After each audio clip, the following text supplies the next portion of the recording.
1 Timothy chapter 4, verses 1 to 3. And we have to understand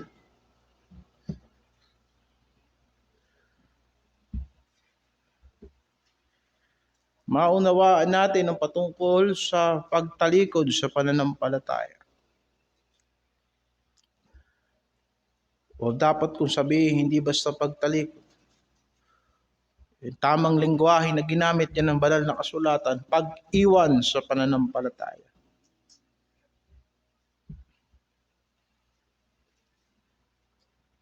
Some shall depart from the faith. Some shall depart from the faith. 1 Timothy chapter 4, verse 1. And let us pray. Ama naming Diyos, mahabag ka sa amin. Ikaw ang aming pastol. At alam mo ang aming pangangailangan. At ikaw ang pinagmumulan ng lahat ng aming pangangailangan. Kung kaya't kung ikaw ang masusunod sa aming buhay, at ikaw ang magbibigay ng direksyon sa lahat ng aming hakbang, ay alam naming hindi kami mangangailangan, sapagkat ikaw ay palaging sapat sa iyong biyaya at awa at karunungan. Patnubayan mo kami sa luntiang pastulan, sa lugar na kung saan kami mananagana, lalago, magiging magulang sa pananampalataya. Binibigyan mo kami, Panginoon Diyos, ng kapahingahan at pinanumbalik mo ang aming mga kaluluwa alang-alang sa iyong pangalan, alang-alang sa iyong awa at katotohanan. Patnubayan mo kami ngayon sa landas naming dinadaanan bilang iglesia at sa bawat individual na pamumuhay. Kami po ay pinapadaan mo ngayon sa madilim na daanan. Hindi namin to gusto. At hindi namin gustong dumaan sa landas ng kasalanan. Pero kung papatnubayan mo kami, ay hindi kami matatakot. Sasamahan mo kami at aaliwin mo kami ng iyong katotohanan. Aaliwin mo kami ng iyong pagtutuwid. Salamat po sa gabing ito, Panginoon, at palakasin mo kami, buuin mo ang aming buhay, ang aming mga patotoo sa harapan ng sanlibutan na hindi naniniwala sa iyong salita. At kaming umaasa na ang iyong kabutihan ay sasama sa amin habang kaming nabubuhay. Pagpalain mo ang salita mo sa gabing ito, sa pangalan ng Panginoong Hesus. Amen. So if you will look into 1 Timothy chapter 4 verse 1, ang banal na Espiritu mismo ang nagsasabi. The Spirit speaketh expressly that in the latter times some shall depart from the faith. Sa huling panahon, tinutukoy na huling panahon, ay yung kapanahunan na hindi natin alam gaano kahaba. Sapagkat ang pwede nating sabing huling panahon ay yung hanggang sa pagbalik ng ating Panginoong Hesukristo, which is walang nakakaalam ng eksaktong taon, oras, petsa ng pagbabalik ni Kristo. At kung uusapan ng pagtalikod sa pananampalataya, panahon pa lang ng mga apostoles, marami nang tumatalikod sa pananampalataya. So maaaring sa panahon nila, itinuturing na rin nila ang kanilang panahon na huling panahon. Kagaya ng sa atin, ito rin ay huling panahon. At kung magkakaroon pa ng 100 taon mula ngayon, at hindi pa babalik ang ating Panginoong Hesukristo, Samantalang hindi talaga natin alam kung kailan babalik. Kung kaya nga tayo naghihintay, tayo ay nagbabantay, tayo ay naghahanda. Pero siguradong babalik ang Panginoon ayon sa kanyang mga salita. Yun pa rin ay huling panahon. At sinasabi ng banal na Espiritu, hayagang sinasabi ng banal na Espiritu, na realidad sa huling panahon na maraming tatalikod sa pananampalataya.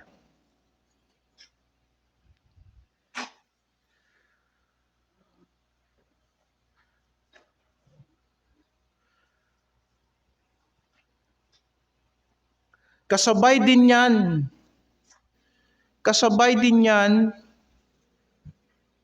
o kasama din yan, na hindi muna babalik ang Panginoon at hindi pa natin makakasama ang Panginoon hanggat hindi nagpapakita ang Antikristo at magkakaroon ng isang malawakan, malakihang pagtaliwakas, pag-alis, apostasiya, pag-iwan sa mga katotohanang itinuro ni Kristo. 2 Thessalonians chapter 2. 2 Thessalonians chapter 2, verse 3. Let no man deceive you by any means.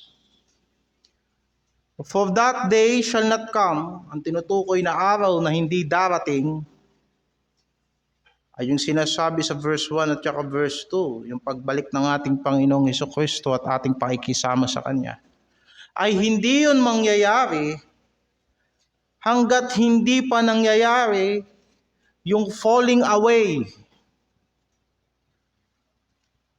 Ang Tagalog niyan sa inyo, pagtaliwakas, tama? Now, that's not a reference for the rapture. Sapagkat hindi yan rapere o hindi yan harpazo. Kung hindi yan ay apostasiya. At walang ibang ibig sabihin ng apostasiya maliban doon sa English equivalent niya na apostasy. So hindi babalik sa Hesukristo na ating Panginoon. Maliban na sinasabi ng apostoles, magkakaroon muna ng malawakang apostasiya. Hindi lang basta ang tao tatalikod sa pananampalataya. Talagang magpapakawalwal sila sa sanlibutan. Babagsak ang lahat ng moralidad, kabutihan. Wala ng Diyos sa kaisipan ng mga taong yan. Para silang pamumuhay sila na kagaya ng mga hindi ligtas, parang hindi nila alam na may ebanghelyong nagligtas sa kanila. At ano pa? At magpapakita yung Antikristo, the man of sin. At saka babalik ang ating Panginoong Hesukristo. So reality, na sa huling panahon, marami talagang tatalikod sa pananampalataya. At hindi lamang nagtuturo ang Biblia sa atin ng doktrina, kung hindi warning patungkol sa pagtalikod sa pananampalataya. Ito ay may warning sapagkat ang banal na Espiritu mismo nagpapahayag na katotohanan ang pagtalikod sa pananampalataya. Ito ay may malalim na implikasyon sa puso. Hindi ito basta usapin na mga katitisuran sa loob ng iglesia kung kaya't maraming mga nagpapakilalang Kristiyano nagpakalat-kalat sa sanlibutan. Hindi ito issue lamang ng mga taong nagsawa sa simbahan. No. Sapagkat ang banal na Espiritu mismo ay nagpapahayag. Ang Biblia ay salita ng Diyos na binanggit ng Diyos sa pamamagitan ng kanyang hininga. 2 Timoteo 3:16. All Scripture is given by the inspiration of God. At pagka sinabing inspiration, new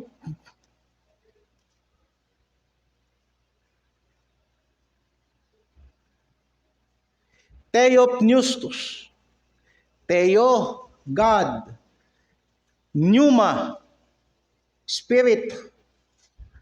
God's Spirit or God's breath. Sapagkat yung concept ng Espiritu sa Hebrew, that is ruach, hangin, hininga. Kaya pag sinabing ang banal na kasulatan ay kinasihan ng Diyos, ang banal na kasulatan ay hiningahan ng Diyos, ang banal na kasulatan ay ibinigay ng Diyos sa pamamagitan ng kanyang Espiritu. Kaya pagdating kay Pedro, 1 Peter chapter 1. 1 Peter.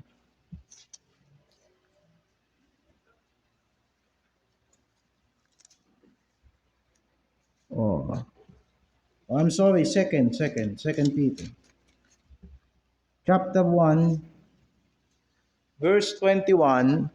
For the prophecy came not in the old time by the will of man, but holy men of God spake as they were moved by the Holy Ghost. So, ibig sabihin pala ng inspiration given by the inspiration of God. Yung mga sumulat ng banal na kasulatan ay pinakilos ng banal na Espiritu. Kaya yun ay ibig sabihin ng inspiration.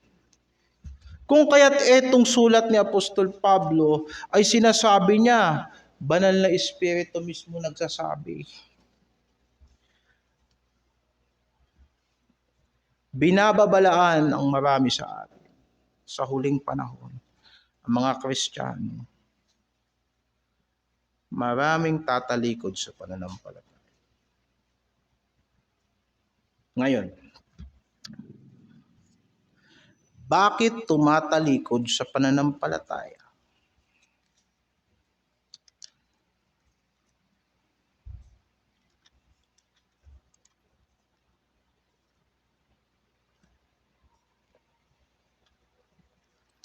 Puntahan natin uli yung text natin.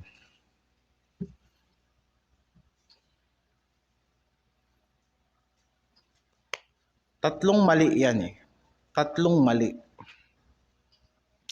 Una, maling pakikinig.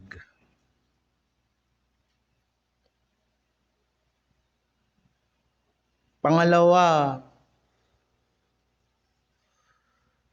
maling pagnanasa. Pangatlo, maling pagbabawal. Tatlo yan. Sunod-sunodin natin yan. Verse 1, verse 2, verse 3. At makikita nyo na ang pagtalikod sa pananampalataya, hindi yan nag-uumpisa kapag ka umalis ka sa simbahan. Pwedeng nag-uumpisa na yan sa'yo ngayon. Pwedeng nag-uumpisa na yan habang sumasali ka sa gawain.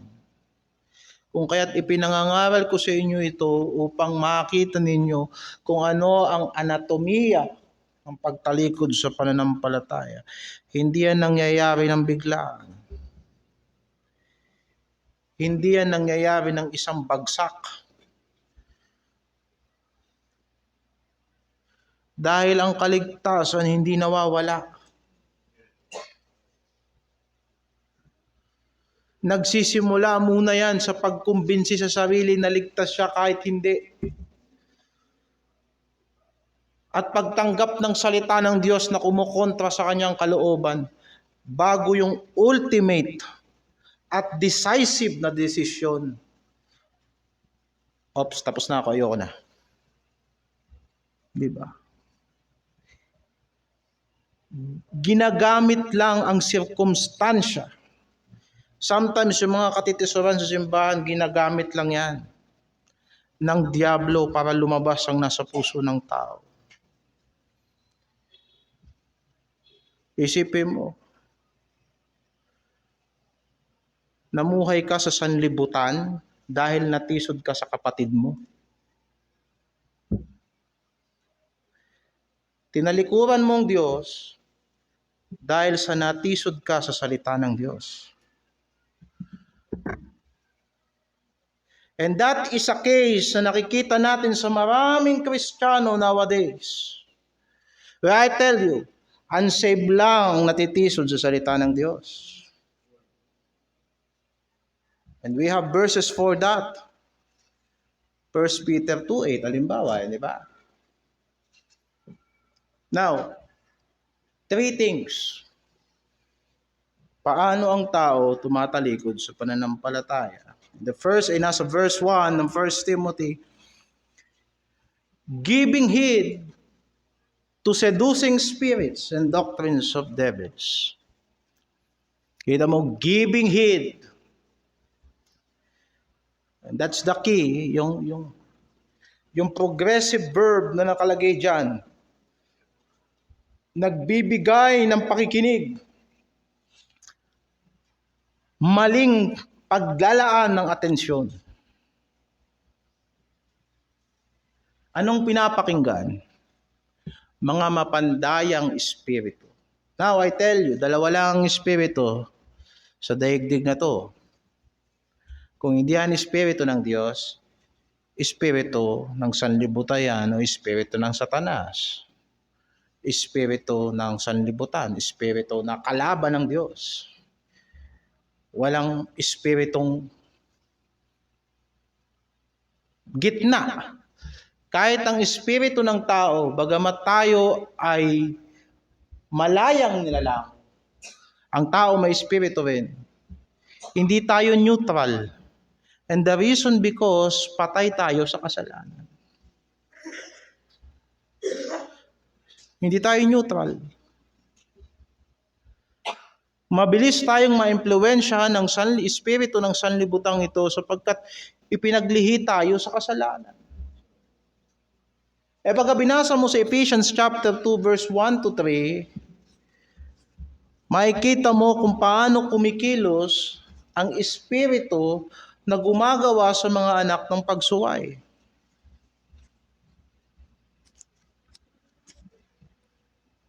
Makikita mo, fulfilling the desires of the flesh and of the mind. Walang ibang ginagawa ang mapandayang espiritu sa sanlibutang ito kung hindi i-justify ang paglaban ng tao sa Diyos. Sasabihin ng espiritu ng Diyos na dapat tayong magsisi at magpatuloy sa pananampalataya, pero i-justify ng espiritu na gumagawa sa mga anak ng pagsuway na sundin mo yung iniisip mo, sundin mo yung nararamdaman mo.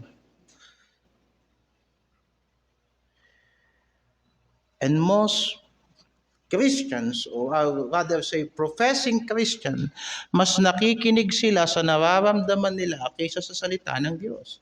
And they think nakikinig sila sa sarili nila. No, hindi ka nakikinig sa sarili mo. Nakikinig ka sa espiritu, sa mapandayang espiritu ng sanlibutang ito. No. And there's the first reason kung bakit maraming tumatalikod sa pananampalataya. Mas naniniwala ka sa Facebook kaysa sa prinsipyo ng salita ng Diyos. Ang mga tao sa Facebook, gina-justify nila yung katangahan nila. Makikipag-away sa totoong buhay at maghahanap sa Facebook ng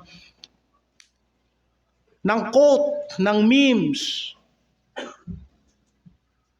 na magtatanggol sa mga mali nilang kilos. Diba? Lahat ngayon psychiatrist na.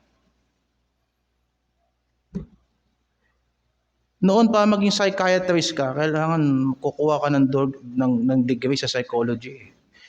Then may medicine 'yon, 'di ba? Medicine aspect na psychology. Ngayon, magtitingin na lang ang mga tao ng diagnosis sa Facebook patungkol sa depression, anxiety, pero hindi iinom ng gamot. Walang prescription. At mas paniniwalaan nila yung nararamdaman nila kaysa sa sinasabi ng Diyos na kaya ka ganyan kasi ang tigas ng ulo mo. And it is painful na tayo ay harapin ng katotohanan ng salita ng Diyos, but we cannot argue against the truth. So people, tumatalikod sila sa pananampalataya because ang pananampalataya ay labag sa kalooban ng tao. But in the latter times, people will listen to seducing spirit. And why the word seducing? Papandaya, saan ginagamit yung salitang seduce? Hindi ba yung salitang seductive? Seduction. Mapang-akit. Hindi ka dinadaya kasi nagsisinungaling siya sa'yo. Dinadaya ka kasi gusto mong magpadaya. Dinadaya ka kasi alam ng sanlibutan at alam ng espiritu ng sanlibutan kung anong gusto mo. And that's the word seduce.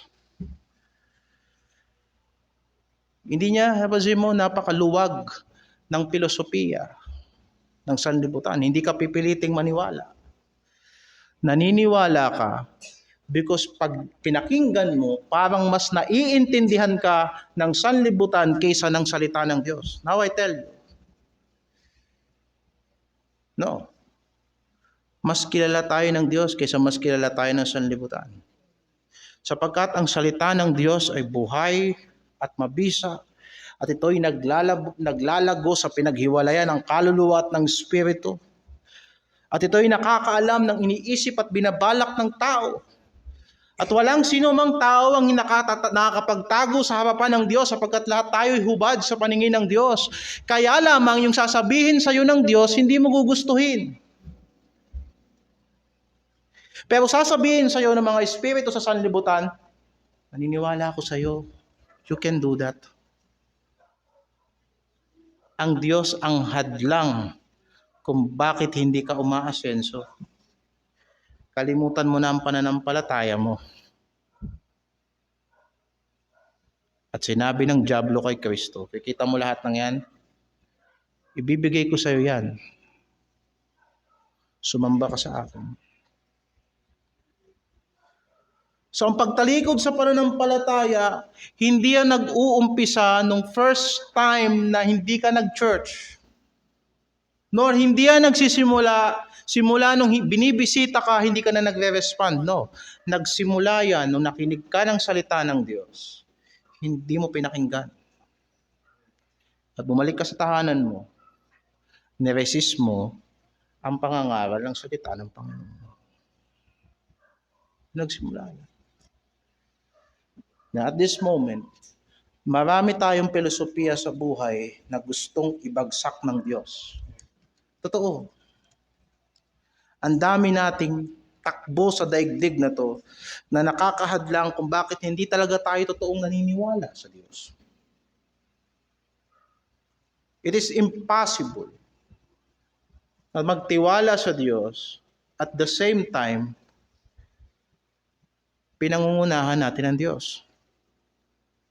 It's a classic verse, Proverbs 3, 5, and 6. Alam niyo, siguro ay sa tingin ko, kabisado niyo. Trust in the Lord with all thine heart. Lean not unto thine own understanding.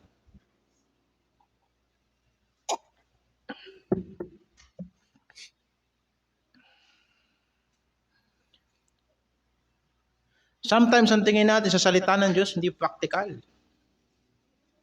Kaya lang hindi kasi tayo nakikinig at sometimes hindi tayo willing magtanong kung paano yung salita ng Diyos i-apply sa totoong buhay.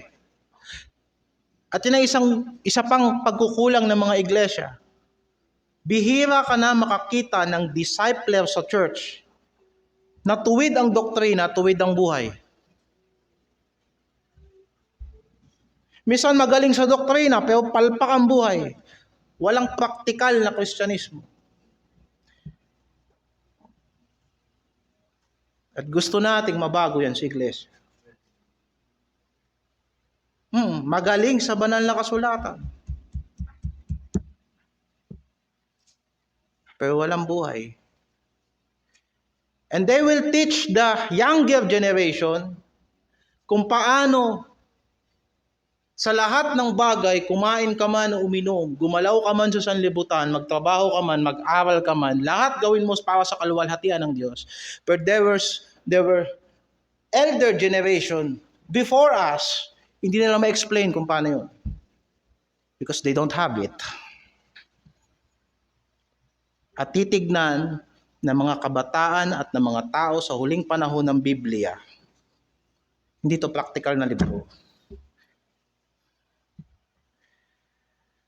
No. Ang Biblia ay practical na aklat.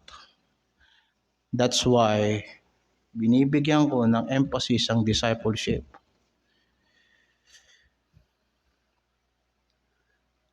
Ang pinakamahusay na opensa ng iglesia sa sanlibutan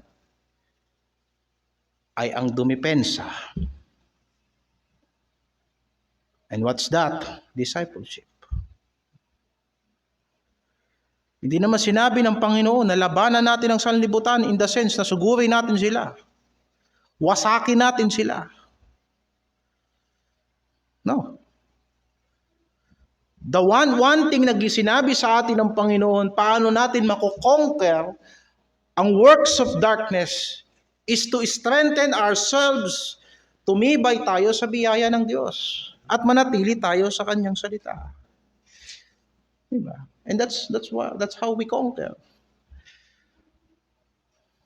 At the more tayong dinudurog ng circumstansya, the more tayo nagiging malakas. Because ang kaluwalhatian ng Diyos ay kayamanan ng Diyos sa ating mga puso, samantalang ang ating katawan ay parang mga sisidlang gawa sa putik. We have this treasure on earthen vessels upang ang kaluwalhatian ay hindi sa atin kung hindi sa Diyos. Kaya lang, maraming mga tao sa ating panahon at sa huling panahon, tatalikod sila sa pananampalataya sapagkat ang espiritu ng sanlibutang ito ay hindi matatapos sa pandaraya at pandaraya. At hindi lang nga nangyayari on individual scale. It happens church by church. If you think individual lang ang pwedeng tumalikod sa simbahan, o kay Kristo, it could happen sa entire generation ng mga mananampalataya. Pwede itong mangyari by families. Kapag ka nagkamali ang mga magulang sa pagpapalaki ng mga anak nila. It could happen sa isang buong church na mananangan sa filosofiya at hindi na sa salita ng Diyos. Kung magkakamali ang pastor at mga tagapagturo sa simbahan, kung hindi na sila tatayo sa doktrina ni Kristo. Kaya sinabi ni Pablo kay Timoteo, maraming tatalikod sa pananampalataya sapagkat mali ang kanilang pakikinig. Mas nakikinig sila sa tawag ng laman, sa tawag ng kalikasan, sa tawag ng sanlibutan, pero hindi sa tawag ng banal na Espiritu, sa tawag ng Diyos. Every time na pinapakinggan natin ang salita ng Diyos, tinatawag tayo ng Diyos mag-respond, manalangin, magsisi, gumawa ng mga bagay para sa kaluwalhatian ng Diyos. At huwag mong hahayaan na hindi ka nakikinig. Because it will add up hanggang sa araw na tatalikuran mo na ang pananampalataya altogether.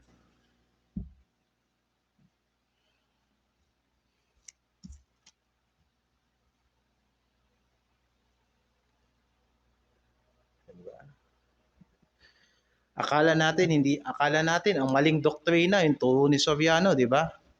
Akala natin ang maling doktrina yung turo ng iglesia ni Kristo ayon kay Manalo. Akala natin yung maling doktrina yung mga Katoliko sumasamba sa Diyos-Diyosan. Madali kasing mapansin yun.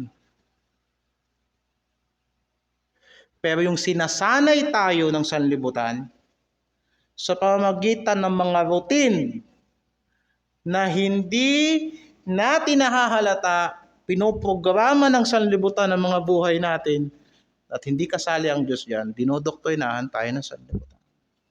The way we think, the way we react, oo nga, hindi ka Katoliko.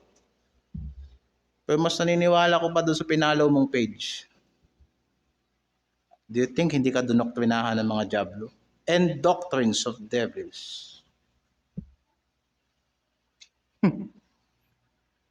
It's not always about labanan ng talata. Ito ay Espiritu ng Diyos laban sa Espiritu ng sanlibutan. Kasi kahit pa mayroon kang baong talata, kung ang Espiritong taglay mo ay kagaya ng Espiritu sa sanlibutan, hindi ka mananalo. Hindi ka magtatagumpay kasi mayroon kang halukip-kip na Biblia na inuunanan mo at sinisiksik mo sa bag. At mayroon kang talatang kinakabisa. No, sinabi ng banal na kasulatan. Bakit tayo magtatagumpay? Sapagkat higit ang Espiritong nasa inyo kaysa sa Espiritong nasa sanlibutan. If you don't have that Spirit, the Spirit of God, na nagpapatnubay sa atin sa lahat ng katotohanan, we will not overcome. Kaya ang pananampalataya ay hindi basta paniniwala sa Diyos. Ito ang pamumuhay ni Kristo sa atin at ang ating pamumuhay sa Kanya. Kahit ang demonyo pwede ring manampalataya sa Diyos, pero wala siyang buhay sa Diyos at walang buhay ang Diyos sa diablo. Pero sinabi ni Apostol Pablo, I am crucified with Christ. Nevertheless I live. Yet not I, but Christ lives in me.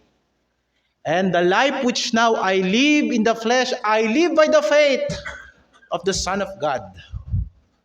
We live by faith because Jesus Christ lives in us. See, if you have that Jesus Christ, sige nga,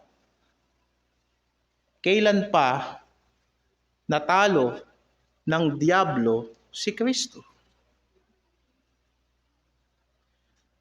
We fall. As humans, we fall. We err.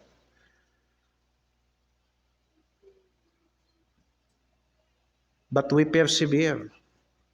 Dahil sa banal na Espiritu. Diba? Pero hayaan mo ang sarili mong mahulog sa final fall. Bahala na ang Panginoon. Diba? Yun ang pananampalataya. Ngayon, tama ang doktrina, pero mali ang perspektibo ng mga tao. Pwede ba yun? Pwede bang tama ang doktrina mo? Pero hindi si Kristo nabubuhay sa'yo. You don't have faith. Then pwedeng sunugin ng sanlibutan ng Bibliang to. Pero hindi nila mapapatay ang Kristong nasa iyo. No, sabi ni Martin Luther, doon sa kantang Our Mighty Fortress is Our God. Let goods and kindreds go, this mortal life also. The body they may kill, but God's truth abideth still. His kingdom is forever. Kaya hindi normal ang tumatalikod sa pananampalataya, I tell you. Walang Espiritu ng Diyos ang tumatalikod sa pananampalataya. Because ang pagkakamali nito, ganito, hindi mo nakita ang doktrina. Ang banal na Espiritu hindi mo pinakinggan. How come na Kristiyano ka? How come? Kaya, perhaps in the back of our mind, marami tayong naiisip ng mga kapatid natin na hindi namumuhay sa pananampalataya. You pray for them. Because it's not a matter of attending church. Kasi pwedeng at this moment, umaating ka sa simbahan pero hindi ka namumuhay sa pananampalataya. Pwedeng at this moment, kagaya ni Judas, 3 years nakinig siya sa turo ni Kristo, and yet walang buhay. Sinabi sa chapter 6 verse 64 ng John, kilala ng Panginoon ko sinong hindi sumasampalataya sa Kanya. Tsaka yung magkakanulo sa Kanya. Think of it. Maraming tumatalikod sa pananampalataya because they are 3 years in the making. 4 years, 5 years in the making.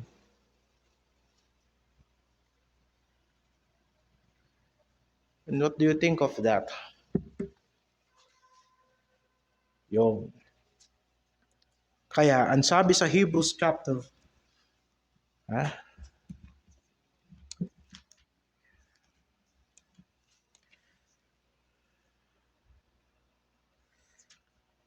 Hebrews chapter 4.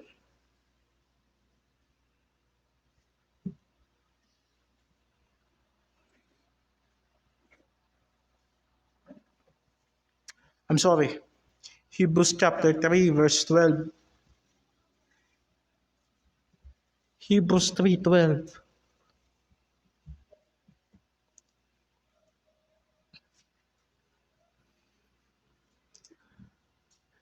Take heed, brethren. Makinig kayo mabuti, mga kapatid. Mag-ingat kayo. Pag sinabing take heed, intindihin nyo mabuti itong sinasabi ko. Take heed.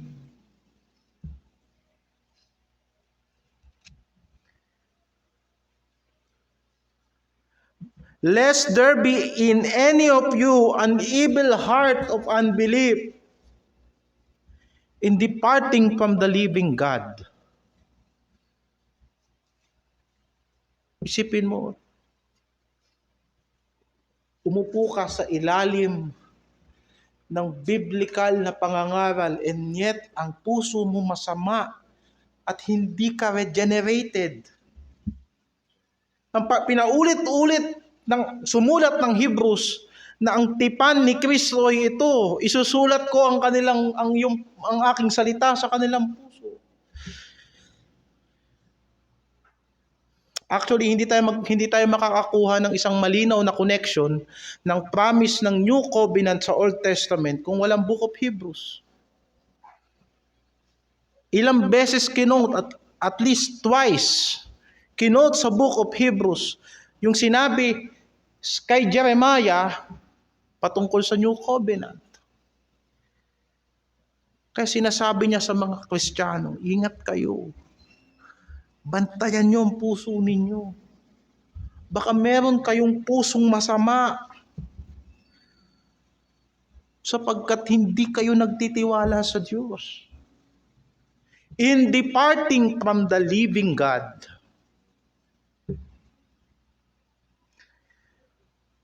That's why nagpapatuloy tayo sa iglesia. Araw-araw 13, but exhort one another daily.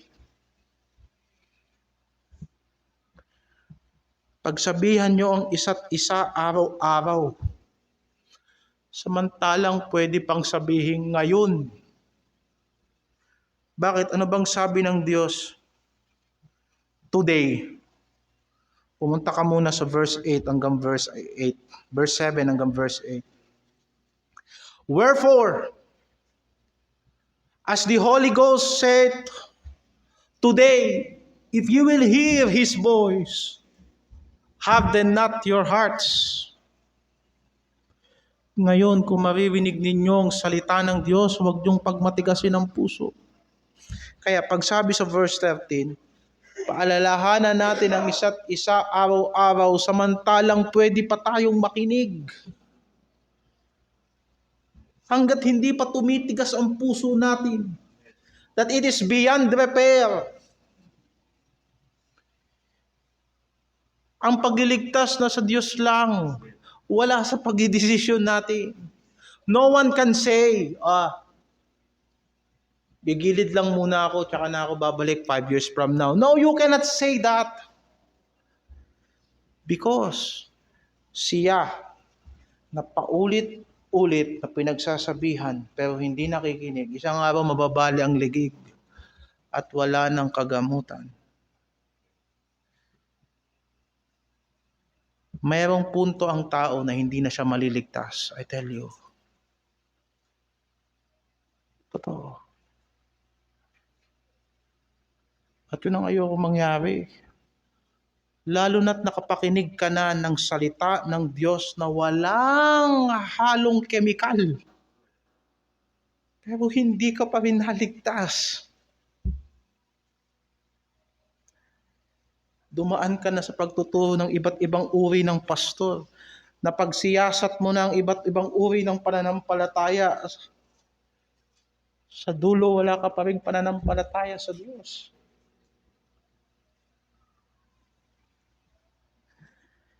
Kaya't marami nagpapakalat-kalat na tao sa sanlibutan and they call themselves Christians. Pero wala silang pananampalataya. Because si Kristo hindi nabubuhay sa kanila. Kaya sinabi ko sa tao na kausap ko kagabi, yes, you have a life verse. Mayroong kang petsa kung kailan ka naligtas. Pero walang bunga yung pagtanggap mo kay Kristo. Sinasabi ko sa iyo, naniniwala ako sa sinasabi ng banal na kasulatan. Nang sino mang nakipag-isa kay Kristo, nagiging bagong nilalang. Pero hindi ka naging bagong nilalang. Kaya sinasabi ko to sa iyo ngayon, na harapin mo ang katotohanan, baka magsisi ka. Hindi ka nagsisisi kasi akala mo ligtas ka, pero wala kang bunga. Walang epekto sa iyo yung sinner's prayer mo.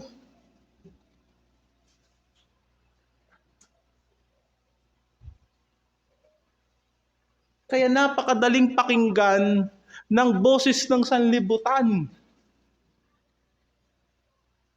Yes, tayo mga ligtas, naririnig natin ang boses ng sanlibutan sapagkat nasa sanlibutan tayo. Pero sinabi ni Jesus Christ, nakikilala ng aking mga tupa ang aking tinig. Ang mga stranger, hindi nila papansinin. Hindi nila pagbubuksan ng mga magnanakaw na papasok sa loob. Sapagkat isa lang ang pintuan, si Kristo ang pintuan.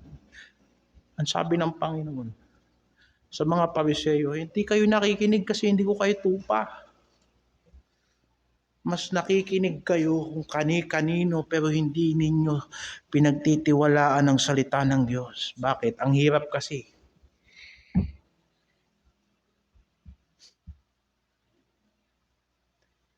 It's not about practicality. It's about maturity. Salita ng Diyos. Hindi ba?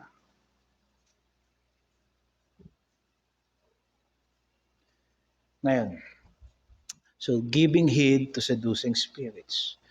Maling pakikinig. And that's how the world indoctrinates. Kaya ang totoong kalaban natin, hindi yung ibang relihiyon. Nami-mislead tayo. Pumasok ka sa mga seminary, anong tinuturo ng mga professor? Paano depensahan ang doktrinang Baptist?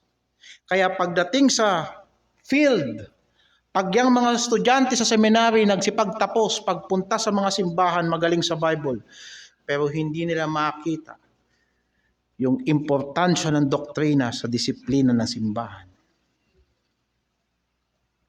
Because hindi yan ang kalaban natin. Ang kalaban natin si Satanas. Ang sistema ni Satanas. Ang kasalanan na nakaukit sa lahat ng bahagi ng daigdig at sa ng ating pagkatao. Diyan natin magagamit ang banal na kasulatan in all its power, in all its glory. Papatayin natin ang mga gawa ng laman. And that's the reason that we are trying sa church na ito We have the biblical preaching. We have your Bible studies. You have your prayer groups. May devotion kayo. Mag-reflect kayo. And be honest sa harapan ng Diyos because it will help you to think. It will help you to think. Hindi kailangan theological ang sagot. Ang kailangan honest ang sagot. Sapagkat ang lumalago yung pusong matapat. An honest heart. Honest heart. And now, the second thing kung bakit tumatalikod ang mga tao sa pananampalataya. Let us continue. Again, 1 Timothy chapter 4, verse 2, speaking lies in hypocrisy, having their conscience seared with a hot iron. Maling pagnanasa o maling intensyon. Pwede mong sabihin kanina sa unang puntos natin bakit tumatalikod sa pananampalataya sapagkat maling atensyon o maling pakikinig, maling atensyon. Ito, maling pagnanasa or maling intensyon. What is hypocrisy?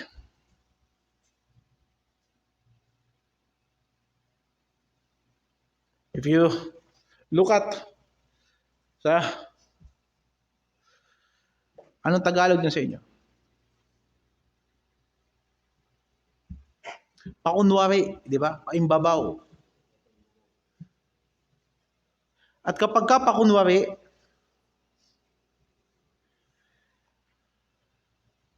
madayang kadahilanan. If you look, may mga Bible sa iyo, kung meron kayo dyan mga sa cellphone ninyo ng mga Bible na may strong concordance, tignan nyo yung salitang hypocrisy, makikita nyo, madayang intention.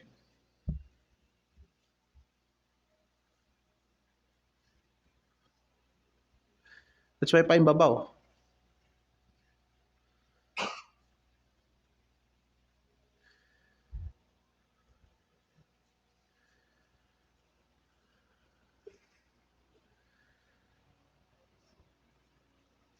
Because some of them, they profess na sa una pa lang, hindi tama ang intention nila. They speak lies. Tama ba? Tama ba yung lies and hypocrisy?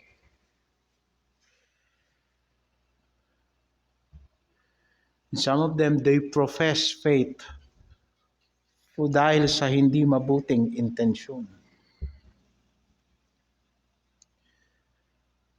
Kaya sinabi sa atin, alam mo, pagka magdadala ka ng tao, tuturuan mo siyang sumampalataya. Tama ba? Pag tuturuan mo siyang sumampalataya, hindi mo siya paniniwalain sa. Hindi mo siya papangakuan ng mga pangakong itatago mo yung pangit. Si Kristo na mismo nagsabi, pumasok kayo sa makipot na pintuan. Maluwag ang daan patungo sa kapahamakan. Sa makipot, puro pagdurusa haharapin nyo dyan. Uusigin kayo ng mga tao. Isinugo ko kayong tupa sa gitna ng mga lobo. And because of false intention, they will speak lies and hypocrisy for some time. Ganon din ang mga mangangaral na nangangaral for some time. Babaguhin nila ang doktrina nila for the sake of deceit, pakinabang. Akala mo ba magtatagal ang pandaraya? No. Lahat yan inire-reveal ng apoy. Lahat yan nire-reveal ng kahirapan. Lahat yan nire-reveal pag yung gusto mo hindi na pagbigyan, magbabackslide ka. At malalaman na sa umpisa pa lang nagsisinungaling ka na. At sa umpisa pa lang dinadaya mo na ang sarili mo.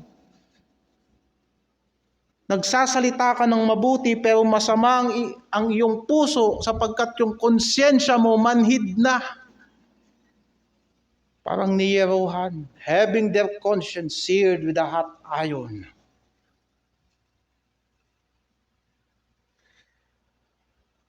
Pinatagal lang kasi hindi mo pa nakukuha yung gusto mo. Kaya ang daming tumatalikod sa pananampalataya because of disappointment. Bakit? Ano bang confession mo? Totoo ka ba sa sinabi mo that you want to follow Jesus Christ? Hindi ba sinabi sa iyo ng Panginoon sa umpisa pa lang that you will deny yourself, that you will take up your cross, and you will follow Jesus Christ? Hindi mo ba alam sa umpisa pa lang yan? And yan sinasabi ng Panginoon, I will be with you always. Hindi ko kayo pababayaan. At sabi mo, okay, sige. Pero nagsinungaling ka. At ang lahat ng paglilingkod mo, puro hypocrisy. Hindi ka na tinatablan sa konsyensya mo ng salita ng Diyos. You see? Kaya ang pagtalikod sa pananampalataya, again, hindi yan nagsisimula kasi di ka na nag-church o nag-live ka sa GC ng church. It happens.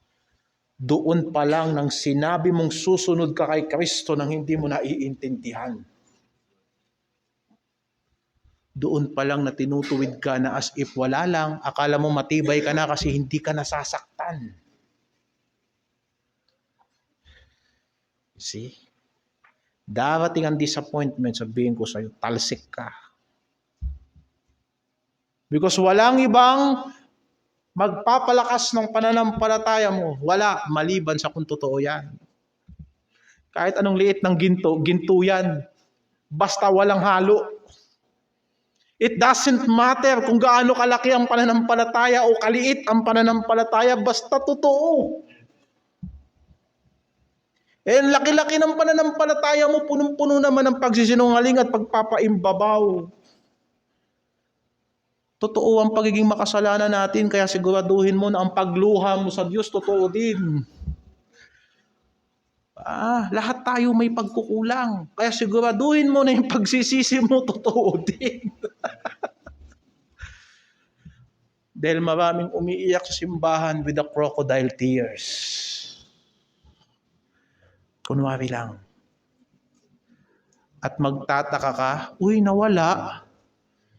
Ang tanong ko dyan, bakit ngayon lang?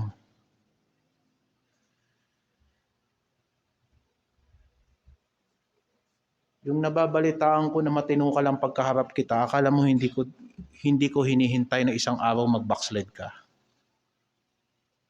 That's hypocrisy.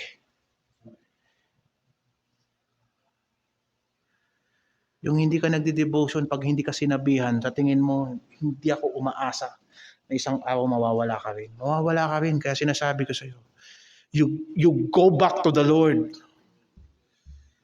You ask help from the Lord. Lord, help me. Help me. At yung mga kapatid ninyo, huwag yung pababayaan.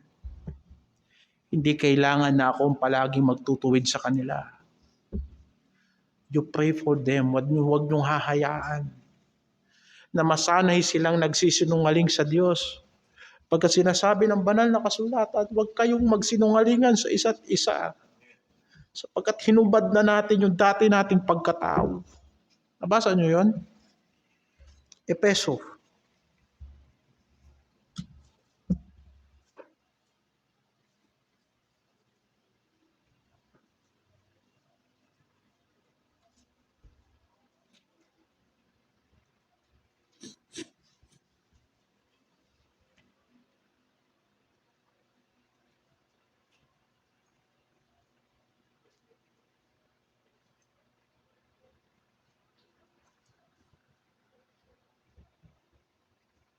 Verse 24, chapter 4, verse 25. Wherefore putting away lying. Speak every man truth with his neighbors, for we are members one of another. Ang mga sinungaling anak ng dyablo. O hindi ba? Di ba John 8:44? Kaya dati nating buhay na yan. Sabi mo ligtas ka na, nagsisinungaling ka. Kala mo pag nagtanong ako, di ko alam yung tinatanong ko. May nakakita niyan. May ibang nakapansin niyan. Mabuti pa makinig ka sa Panginoon. Isang araw yan ay kick out mo.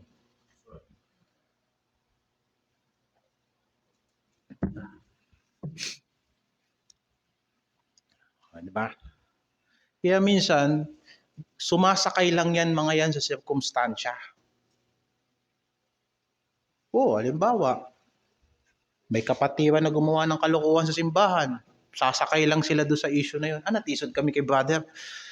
Pero totoo, matagal na siyang nagsisinungaling. Kung kapatid mo nagkamali pala kung matuwid ang espiritu mo, di sana tinulungan mo. O kaya ingatan din natin ang ating mga patotoo dito dahil maraming sumasakay dyan ng mga dyablo. Minsan pati pangangaral pastor, nagmura. Hindi na ako mag-church. Pero totoo nun, matagal na siya nagsisinungaling. Para siyang si Judas, naghanap ng pagkakataon. Di ba? Pagkatapos makipag-usap sa mga punong pari, sige, bibigay ko sa inyo si Jesus Christ. Anong usapan natin? 30 pieces of silver? Sige. At sabi ng Bible, at simula noon, naghanap na siya ng pagkakataon kung paano siya ipagkakanulo. So huwag na tayo magsinungaling. Maging matapat tayo sa isa't isa. Kasi hindi ka tinatanong para hatulan ka, kundi para tulungan at ipanalangin. At yung mga nagsasabi ng prayer request mo, hindi yan mga chismoso. At kayo naman, pagka sinabihan kayo ng prayer request, huwag nyo nang idaldal sa mga taong alam nyo hindi naman magdadasal. Sabihin nyo lang yan sa mga tao na matured. Kaya hindi bagay sa simbahan yung mga chismoso. Nakakatisod sa simbahan yung mga chismoso. Hindi pwedeng hindi natin pag-usapan yung mga maling ugali ng mga miyembro. Kailangan. Pero anong gagawin natin? Ipagdasal. Tulungan. Huwag nang isali yung mga hindi na kailangan makaalam. Diba? Ngayon, kapag kaya ay public na, huwag ka lang gagawa ng katitisuran, nakita ng lahat. Dahil alam nyo naman, kapag public ang kasalanan, nire-rebuke yan sa pulpito. Alam nyo ang talata, hindi ba? 1 Timothy 5, 21 ba? 20, I'm sorry. Di ba? Para ang simbahan magkaroon ng takot sa Panginoon. Hindi ba?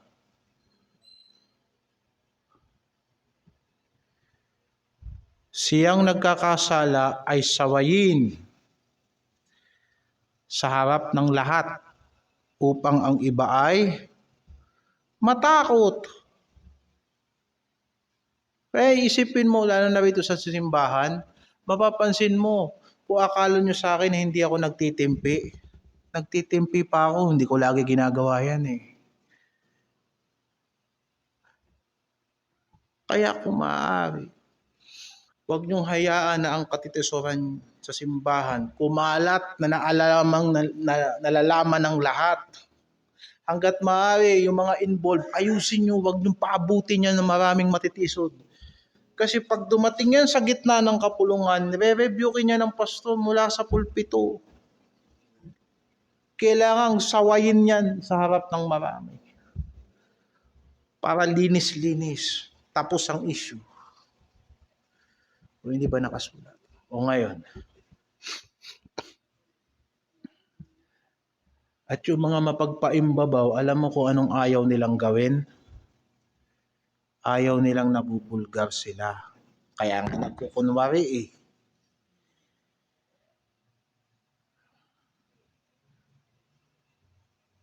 Ayaw nila yung sekreto nila lumalabas.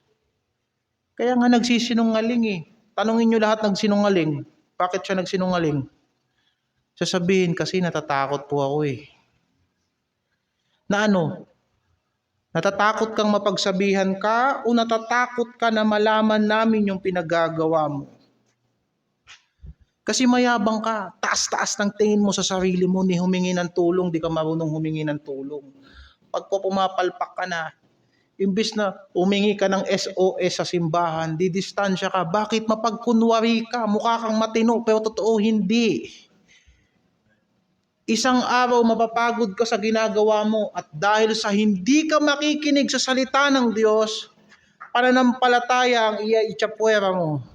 O anong nasolusyonan mo sa buhay mo? Wala din. So yung tumatalikod sa pananampalataya, nagsisimula yan sa pamumuhay sa kasinungalingan. No. Anong sabi ng Panginoon sa John 3? John 3, verse 19.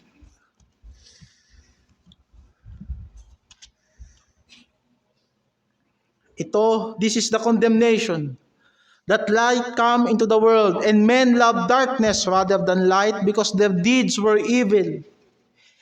For everyone that doeth evil hateth the light, neither cometh to the light, lest his deed should be reproved. Kita mo yun? Kung alam mo kung anak ka ng Diyos at alam mong naliligaw ka lang ng landas, and yet hinahanap ng iyong puso ang kaliwanagan ng Diyos, yang kadiliman mo ang magtataboy sa iyo palapit sa liwanag. Ang sinabi ko nung isang araw o nung nakaraang linggo, di ba? Kung mga anak sila ng Diyos, dapat yung kahirapan nila, yan ang magtataboy sa kanila palapit sa Diyos, hindi maglalayo sa kanila sa Diyos. Sapat ang kahirapan ng sanlibutan ito para magtiwala kay Kristo. Pero totoo lang yan sa may mga espiritu ng Diyos. Sapat ang aking mga kasalanan para magtiwala sa Panginoon sapagkat ayoko nito. Itatapon ako ng Diyos sa impyerno dahil sa paggawa ko ng kasalanan. Pero kailangan ko si Kristo. Pero ang mga taong walang pananampalataya, mentra silang nagkakasala, mentra silang nagtatago sa Diyos. At nagmamatuwid sila, hinaharap nila ang sarili nila sa tao na wala silang pagkakamali. Pag dumating yan sa'yo, at nagmamatuwid ka na sa salita ng Diyos, malapit ka na. At ang ibig sabihin ng malapit ka na, hindi yun next week. It takes time. Make it a daily basis. Na laging hihingi sa Diyos ng pusong matapat. Dahil ang gumagawa ng liwanag, gumagawa sa liwanag, lumalapit sa liwanag. Kung meron akong kadiliman, hahayaan ko na ang liwanag ng Diyos ang magtaboy dito. Thy word is a lamp unto my feet and a light unto my path. Sinabi ni Hesus Kristo, I am the light of the world. He that followeth me shall not walk in darkness, but shall have the light of life. And then last,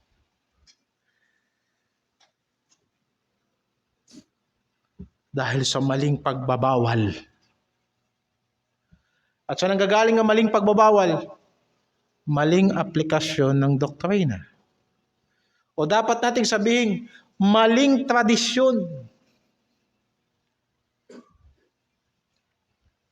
Maling atensyon, maling intensyon, maling tradisyon. Tinanggap natin sa Panginoon pananampalataya, hindi gawa-gawang pinagbabawal ng tao. Sa huling panahon, maraming tatalikod sa pananampalataya dahil imbis na ang ituturo sa mga tao salita ni Kristo, tradisyon na. Kaya ang nangyayari sa mga tao, imbis na ang ginagawa nila salita ng Diyos, ang ipinamumuhay nila, tradisyon na lang. Kaya nasabayan dyan. Pinagbabawal ang pag-aasawa, pinagbabawal na wag kumain ng baboy, dinuguan, kasi daw walang puto. Kasi lumalabag ka sa kautusan ng Diyos.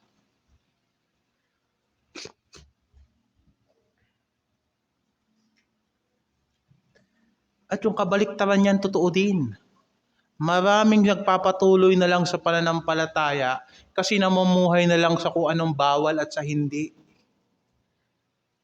Sa pwede. Ano kung hindi ko kumakain ng baboy? Kasi sabi sa'yo ng doktor. Ano naman, kumakain ka ng baboy, bahala ka. Ano naman? Pati pag-aasawa, nilagay pa. May nagtanong pa, lahat kayo single dito. Kulto ba to? Anong magagawa ko kung ayaw mag-asawa ng marami dito? Yung iba naman gusto, kaso pangit talaga sila. Wala tayong magagawa. Yung iba naman, focus muna.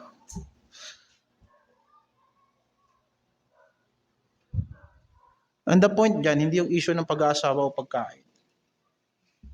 Kung hindi, yung klase ng doktrina na ito,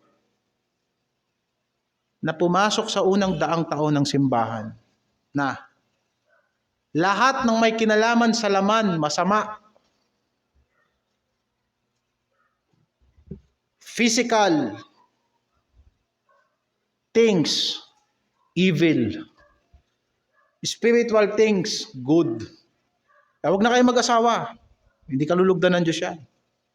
Huwag na kayong kumain ng mga ganyan. Gulay-gulay lang, gaya na si Daniel. O dapat ang sabihing Gnosticism. Na kinuha nila sa filosofiya yan ni Plato. Na mayroong evil realities na nandito sa physical world na to, yung nasa loob, yun ang mabuti. Kaya nga isang issue na nagsasabi si Jesucristo, hindi totoong nagsalaman. Bakit? Kasi kung nagsalaman si Kristo, di makasalanan siya, may laman. Na nilabanan din niya ni Juan. Sino mang nagsasabi na si Jesucristo hindi nagsalaman, antikristo. Kasi naging totoong tao si Kristo. Kumain, uminom. Yun nga lang, hindi nag-asawa si Kristo. Bakit? Wala naman sa kalooban ng Diyos yun eh. Wala sa plano yun ng Diyos eh. Di ba? Kasi naparito siya para mamatay, hindi magbuo ng pamilya. Nakakalungkot yun ah. Naparito siya para mamatay sa krus at maging tagapagligtas natin. Ang itinayo niyang pamilya, ang kaharian ng Diyos. Spiritual yun. At ang manifestation ng paghahari ng Diyos sa spiritual sense ay ito. Ano man ang gawin natin, kumain man tayo, uminom, gawin natin na nagpupuri sa Diyos. For some will tell, yung mga bigas, kanin, pera, walang kinalaman yan sa spiritual na bagay. Pag-aasawa, pakikipagrelasyon, walang kinalaman yan sa gawain ng Diyos.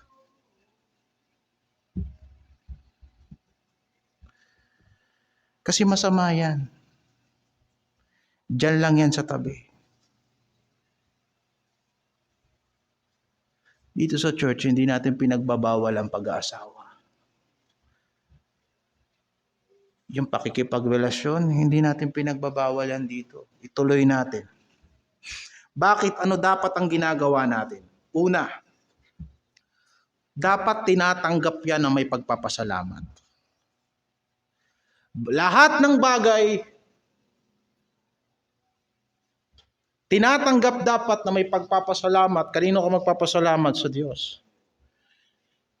Pag-aasawa, pagkain, pera, material. See to it na siguraduhin mong binigay yan ng Diyos para pasalamatan mo yan sa Diyos. Hindi ko sinasabing bawal.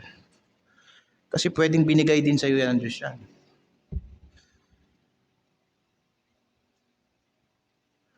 Yung pera mo, bigay sa'yo ng Diyos yan.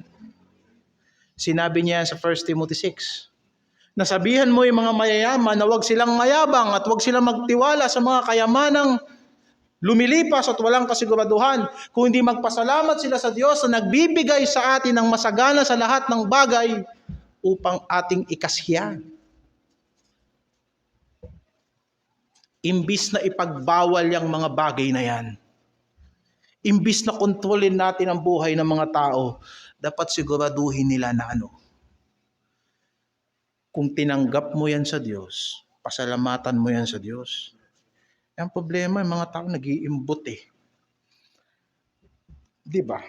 Nagnanasa ng mga bagay na hindi binibigay sa kanila ng Diyos. Now, that's for another preaching. And secondly, dapat ganito. Dapat napapabanal yan. Ang pag-aasawa dapat napapabanal ng salita ng Diyos. Ang relasyon napapabanal ng salita ng Diyos. O magge-girlfriend ka na wala kang intensyon na magpakasal, paano yan pababanalin ng salita ng Diyos? Sabihin ko sa'yo, kahit anong dasal ko dyan sa relasyon nyo na yan, hindi yan magiging banal. Sabihin nyo, umalis ako sa simbahan yan, pinagbabawal magmahal. Pinagbabawal magmahal. Sagutin mo nga sa akin kung binigay sa'yo ng Diyos yan.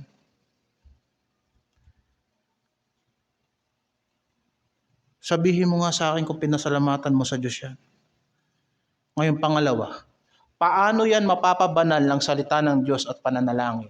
Baka pag ipinapply ko dyan ang salita ng Diyos, walang ibang conclusion yan maliban sa maghiwalay kayo Ganda. Ibang klase talaga salita ng Diyos.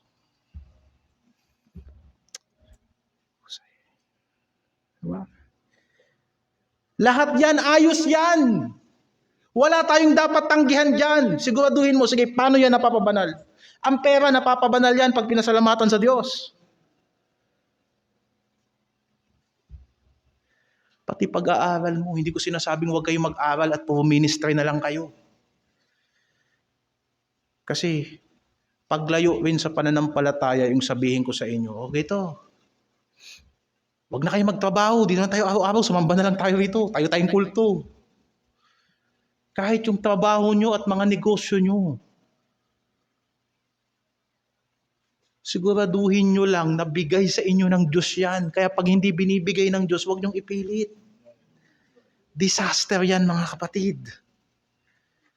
Sapagkat kung ipapanalangin mo yan, pababanalin ng Diyos yan, iingatan ng Diyos yan, gagamitin niya ng Diyos, hindi lamang para sa iyo, sa maraming pang tao at pati sa gawain ng Diyos.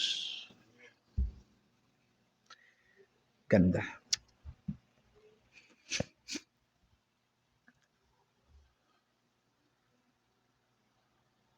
Ngayon, may tinanong ako ng young people dati. Sabi ko, Brad, may clue na kayo, lalaki. Brad,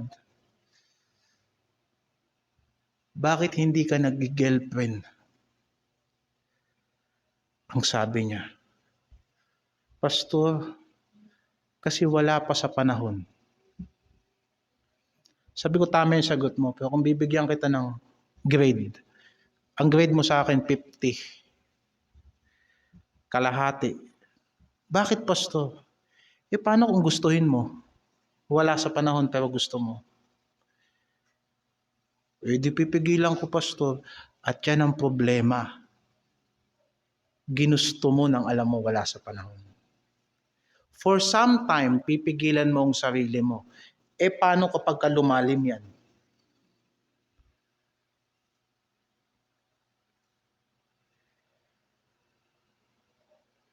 At hindi ako ang pipigil sa'yo.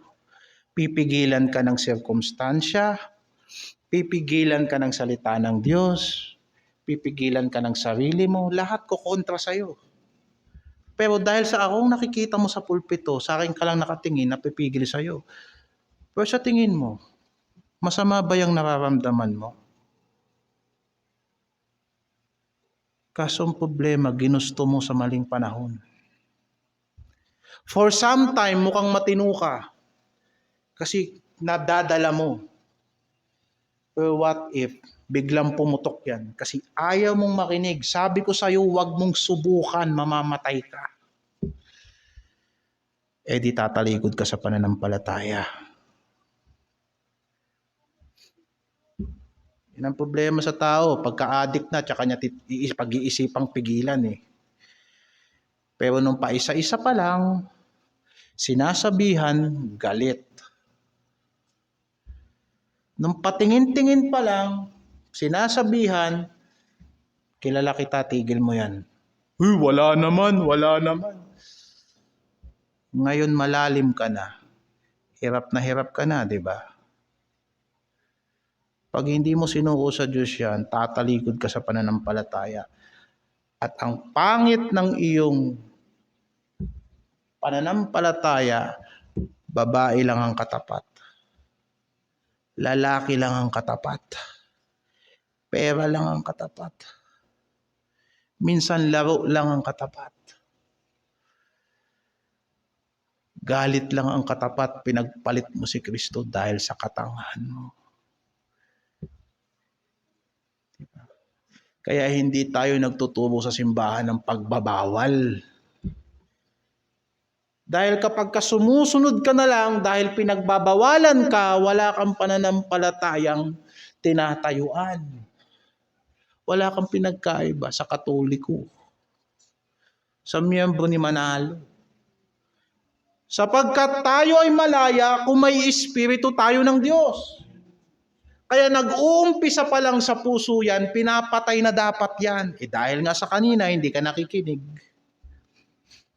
At dahil nga sa kanina, imbis na harapin mo ang katotohanan, nagsisinungaling ka, ayan, gapuno na. Pagbabawalan mo na ngayon ang sarili mo. Kikilos ka na ng kagaya ng namumuhay sa batas. Isang araw mapapagod ka, tatalikuran mo si Kristo. Naiintindihan niyo ba mga kapatid? Wala eh. Sa umpisa pa lang, sinasabihan ko na magtiwala ka sa Panginoon. Akala ko nakinig ka. Yung pala hindi. Pinapakita mo lang sa akin na mukhang sumasampalataya ka. Kunwari, oo. Pesto, tiwala talaga sa Panginoon. Pero dito, pinapalaki. Isang araw magiging parang ka. Malaking puno na yan. Iiyak mo na sa Diyos yan na hindi matatanggal. Mahihirapan ka. At mapapagod ka. Naawa ako sa tao, nakausap ko agabi. Dati siyang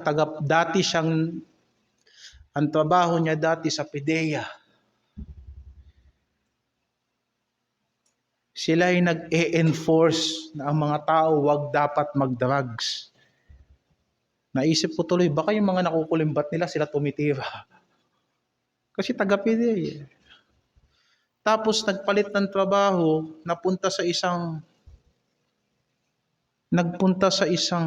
NGO na yung mga addict na gustong magbago, siya ang gumagawa ng treatment plan. Siya ang gumagawa ng treatment plan. Sabi niya may aftercare pa nga daw yun eh. Tapos ngayon, addict siya. At siya mismo, hindi siya naniniwala na pwede pa siyang makawala sa sitwasyon niya. Ano sabi ko sa kanya, anong tutulong ko sa'yo? Bumalik ka na lang pag nasa dulo ka na ng pisi. Baka sakaling pag tumawag ka sa Panginoon, na alam mong wala ka ng ibang malalapitan, Diyos na lang, baka sakaling totoo na yung pagsisisi mo. Ayun. Tumuloy.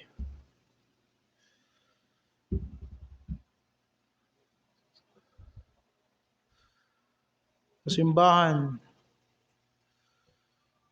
hindi natin pinapatungtong ang mga tao sa numero. Pero mangyayari sa kanila yan kapag nasanay silang magsinungaling.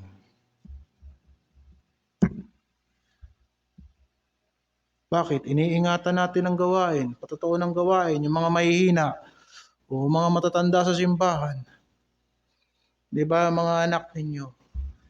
Sa umpisa, bibigyan mo ng layan, maglaro sa labas ng bahay.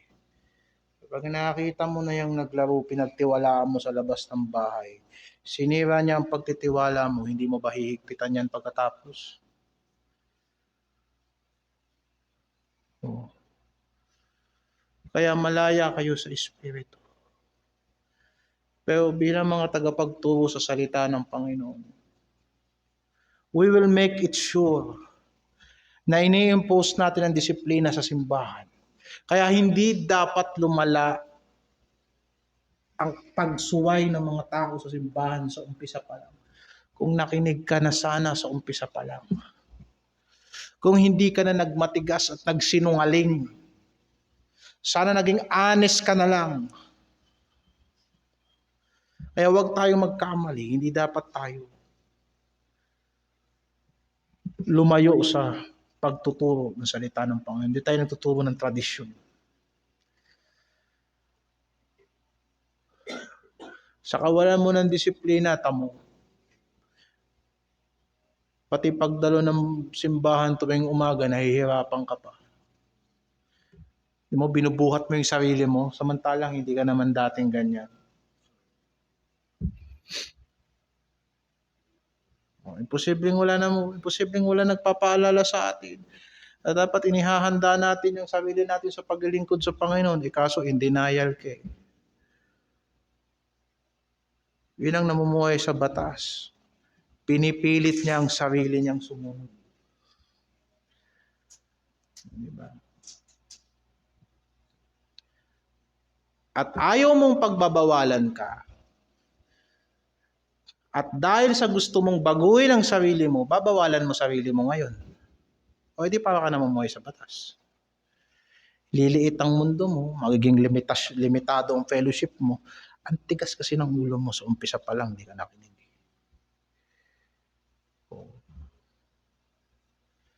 At isang araw, mapapagod ka, makakahanap ka ng comfort sa sanlibutan. Yun. Yung hindi mo pakikinig sa umpisa, lilitaw na ngayon yun. At sasabihin sa'yo ng sanlibutan, kita mo na, walang ibang nakakaintindi sa'yo, kami lang.